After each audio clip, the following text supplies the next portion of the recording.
আমাদের শুভ ভাই একটা কথা বলছে লরেন্স জিনিংয়ের একটা বইয়ের উদাহরণ দিয়ে। আমিও বইটা পড়েছি যে ফুল অফ কন্ট্রাডিকশন বাংলাদেশের পলিটিক্স।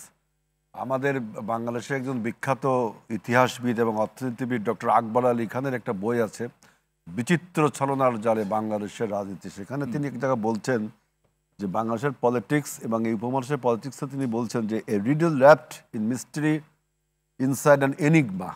কতগুলো কথা দেখেন যে রহস্যে ঘেরা প্রহেলিকাচ্ছন্ন হেয়ালি।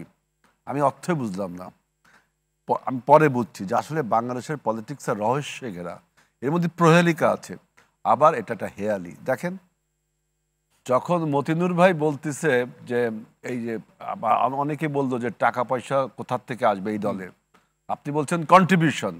এটা যদি অন্য রাজনৈতিক দল বলতো আপনি বলতেন চাঁদা, বলতেন না? আজকে নাহিদ ইসলাম ফেসবুকে তার অ্যাকাউন্ট সব প্রকাশ করেছে, কত গ্রেট করে নিচ্ছেন, কিন্তু আমি তো মনে করি এটা পলিটিক্যাল আনস্মার্টনেস। এটা কোনো গ্রেটের কোনো কাজ হয়নি, গ্রেটনেসের কিছু না। তার ওই অ্যাকাউন্টে কত টাকা আছে, কি আছে সব দেখি ফেসবুকে, এটাই মনে আপনারা বলছেন গ্রেটনেস বলতে, এটাই তো বোঝাচ্ছেন নাকি, তাই না? তিনি এইটাকে আমি কোনো গ্রেটনেসের কারণ বলছি। পৃথিবীর ইতিহাসে কোনো রাজনীতিবিদ প্রথমে এই কাজ করেছে কিনা বা করা উচিত কিনা, এটাকে যদি আমি বলছি আমার এটা একটা পলিটিক্যাল আনস্মার্টনেস। এই জন্য বলছি যে বাংলাদেশের রাজনীতির তর্ক বিতর্কগুলো রহস্যে ঘেরা একটা প্রহেলিকাচ্ছন্ন হেয়াল, এটা ইনিগমাতে ভরা। আর একটা দেখেন যে বলছেন যে নাহিদ ইসলাম তার কিন্তু রাজনীতির আবির্ভাবকে আমি শতভাগ সমর্থন জানাই। ছাত্রনেতা হিসাবে তার অবদান রয়েছে এই অভ্যুত্থানে। কিন্তু আপনারা যখন তাকে বলছেন যে কি একটি ক্ষমতা ছেড়ে জনতার কাতারে আসলো, আমি তো মনে করি খণ্ডিত ক্ষমতা থেকে পূর্ণাঙ্গ ক্ষমতা পাওয়ার জন্য এই সরকার, এটা বললে তো ফয়েজ ভাই এখন নিজের পরে নেবেন, তাদের থেকেই বলা হচ্ছে যে আগামী দিনের প্রধানমন্ত্রী হতে পারেন। একই কথা রে ভাই, একই কথা। আপনিও আগামী দিনের প্রধানমন্ত্রী হন, এটা আমরা চাই।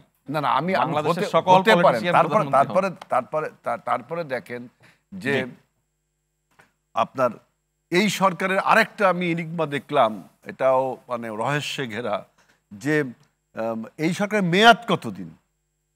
এমন কোনো সরকার নেই যার মেয়াদ থাকে না। একটা পলিটিক্যাল সরকার নির্বাচিত আর 5 বছর থাকে, আর এন্টারিম গভর্নমেন্ট বা কেয়ারটেকার গভর্নমেন্ট 3 মাস আমরা জানি।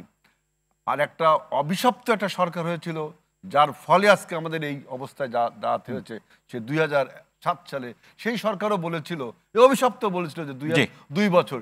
কিন্তু ডক্টর ইউনূস সরকারের মেয়াদ কত আমরা কেউ জানি না। এটা অঙ্ক কষে বের করতে হবে যে নির্বাচন শেষ, আপনার মেয়াদ শেষ। তার মানে এটাও একটা সুপারফিশিয়াল কথা।